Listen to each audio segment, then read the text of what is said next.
Isang legit na bagong utangan ito guys na ibabahagi ko sa inyo ngayon. Nagpapahiram po ito ng pera starting from 4,000 doon sa mga first timer borrower at nag-alok din ng 3 terms at 4 terms na repayment per year. Pero guys, wag muna kayo basta-basta na nagpapaniwala or wag muna kayong magpainggan nyo kaagad. Kailangan nyo na po muna na aralin kung ito nga bang utangan na hihiraman natin ng pera ay makakatulong nga ba naman or magiging bias din ba para sa atin pagdating doon sa loan details at sa loan informations. Kaya naman bago tayo dito guys mag-confirm at bago natin ipagkatiwala yung mga personal informations natin, much better nga naman guys na aralin nyo na po muna kung ito nga ba naman ay sadya o totoo nga na makakatulong sa inyo. Or baka naman, imbes na makatulong sa inyo, ay magbigay pa po sa inyo ng problema at ma-stress pa po kayo. Kaya naman po guys, ay papakita ko nga po sa inyo yung buong proseso ng pagpapahiram dito ng pera. At dito nga naman po guys, ay walang kahirap-hirap na nag-approve sila dito. Lalong-lalo na nga po guys, kung kayo nga po ay mga first-timer borrower dito na hindi pa nila nakikita na may mga record kayo sa mga online utangan. Hindi sila dito humihingi ng payslip, hindi mo kailangan na employed ka para ma-approve dito dahil open ito sa lahat po na gustong mag-apply. And syempre guys, bago tayo mag-proceed, kung bago ka pa lang po dito sa aking YouTube channel, please consider to subscribe na muna and click mo na rin po ang notification bell dyan para naman lagi ka updated sa mga incoming videos na ina-upload ko dito.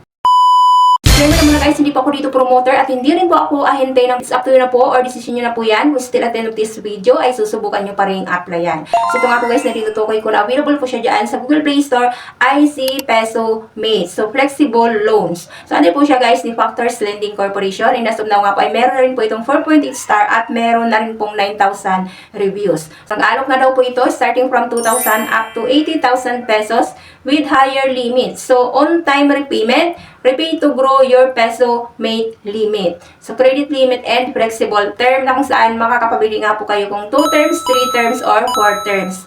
And fast approval and fund transfer. So, apply and get Peso Mate funds fast. Transparent fees, no hidden charges, and secure and private with bank level data protections and legally licensed by the Securities and Exchange Commission. So and guys, na-install ko na nga po ito guys, and first nga po dito ay kailangan nyo na po muna na mag-register dito as a first timer user. And dito nga po guys, take note, nung mag-register na po ako at magpapadala sila ng OTP, ang nag-send po dito guys sa akin ng OTP ay si S-Cast.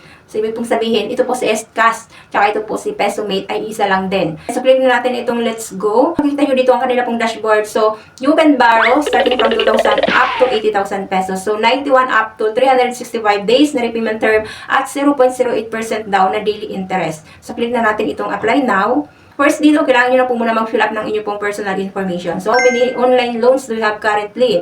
How many times you borrowed money before? At longest overdue days. Next ay educational level, types of housing, marital status, and monthly expenses. And second guys ay contact information. So, yan po kayo dito ng email address. Next ay work information.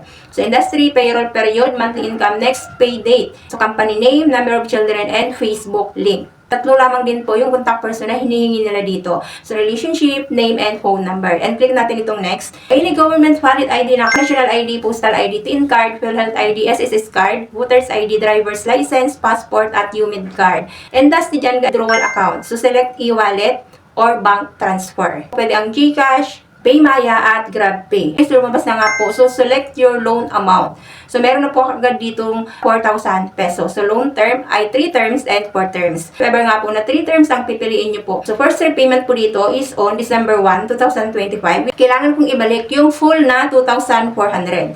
So, doon po sa 2,400, included po yung principal na 1,500, fee na 500 pesos, at interest na 400 pesos. Within 7 days lamang po pala, ay kailangan ko na po na mag-repay para doon sa first repayment ko. And second nga po guys, ay December 8, 2025 ulit. So, within 7 days ulit guys. So, kailangan ko ibalik yung halagang 2,400. So, third repayment ko nga po guys ay on December 15, 2025 which is na 4 pesos na lamang. If ever nga naman akong 4 terms ang pipiliin ko po guys. So, first repayment ko nga po dito is 1,733. On December 1, 2025, principal ay 1,000 pesos, fee ay 333 at interest ay 400 pesos. So, second repayment ko is on December 8, 2025, which is na 1,733 ulit.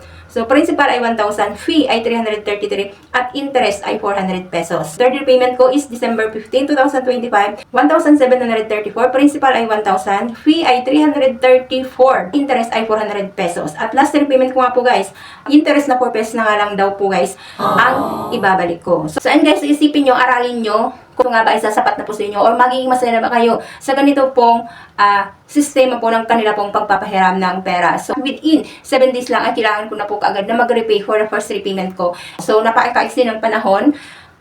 At ang laki pa ng charge nila dito guys, yung interest nila ay 400 pesos at meron pa silang fee na tinatawag dito na umabot pa po ng 333. Bago ko po ito i-click na confirm, so tinignan ko na nga po muna guys yung mga nauna nang nag-review dito na nagbigay ng feedback ng kanila pong mga saloobin. So kumustahin natin yung kanila pong naging status or mga naging experience dito. Kung dito nga ba ay nagustuhan nila yung pamamalakad nito ni PesoMate. Una dito, sabi ay yet another scam lending app. So it shows that I can get 4,000 pesos loanable limit. But after I proceed, so 3,000 is the disbursed money. And 3 terms, so 1,734 for 15 days. So, what a scam. So, next guys ay, sabi niya ay easy to apply. So, fast approval, got my credit with the amount of 4,000 pesos. So, nagtry ako mag-cash out ng 2,500. And the only downside is 1,875 lang yung sined sa akin because may hidden charge pa lang 625. So overall, thanks pa din, goods for emergency purposes. So third guys, ay sabi niya 5 star for processing but 3 star for reimbursement. So they approved 4,000, then I received 3,000. But I feel so amazing for this app. Fourth guys, sabi niya, where is the missing 1K from the 4,000 loan applied for? So you only sent 3,000. What I didn't borrow 4,000 just to receive less and still be charged full payment. This is completely unfair and unacceptable.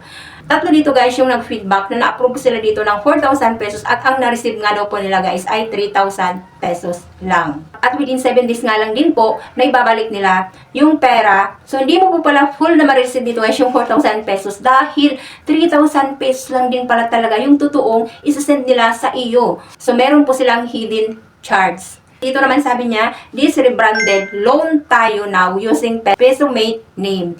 So warning, this app management allows its agents to practice extreme harassment and threats days before due date. So despite reporting harassment to management, threats continue to be sent by agents the following pay period. So exorbitant fees and charges are also practiced. So don't use this app, please. And dito nga din po guys, na-trace niya na ito po si PesoMate ay rebranded daw po ni Loan Tayo. And guys, so make sure na lang or be aware na lang po kayo if ever nga na madaanan nyo pa po yung mga applications na ito.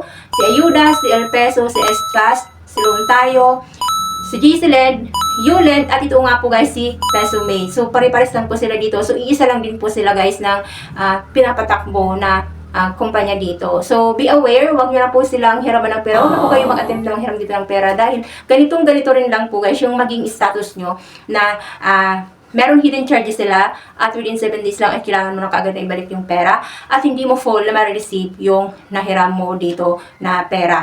At take note nga po guys, dahil yung mga applications na ito na nabanggit natin ay may mga harassment po ito. So, may mga reported na po dito na ng mga harassment, threats, at pananakot sa mga loan applications na ito. Kaya nga guys, ito na po yung strategy nila, yung magpalit-palit sila ng mga pangalan para lang po i-continue yung pagpapahiram nila dito ng pera. So be aware, be observant, at wherever nga po na ma-encounter nyo pa yung mga platform na ito. So iwasan nyo na pong hiraman ng pera or applyan para naman maiwasan nyo na rin po na ma-stress kayo or maiwasan nyo na po na maharas po kayo. So and guys, so isipin nyo, aralin nyo kung ito ba ay sapat na sa inyo or makakatulong ba talaga ito sa inyo. Kaya naman, bago kayo mag-confirm, bago kayo dito mag-proceed sa ganito pong utangan, so pakaisipan nyo para naman at the end of the day ay wala kayong pagsisisihan. So ayun muna guys, so sana po at least nakatulong sa inyo yung pagre-review natin dito at yung pagsilip natin dito kay PesoMate. So hindi po siya makakatulong at hindi rin po siya guys recommendable. So once again guys, so thank you so much po sa time, sa panunood at sa pagsuporta nyo po dito sa aking mumunting bahay. So thank you guys, God bless po, bye-bye!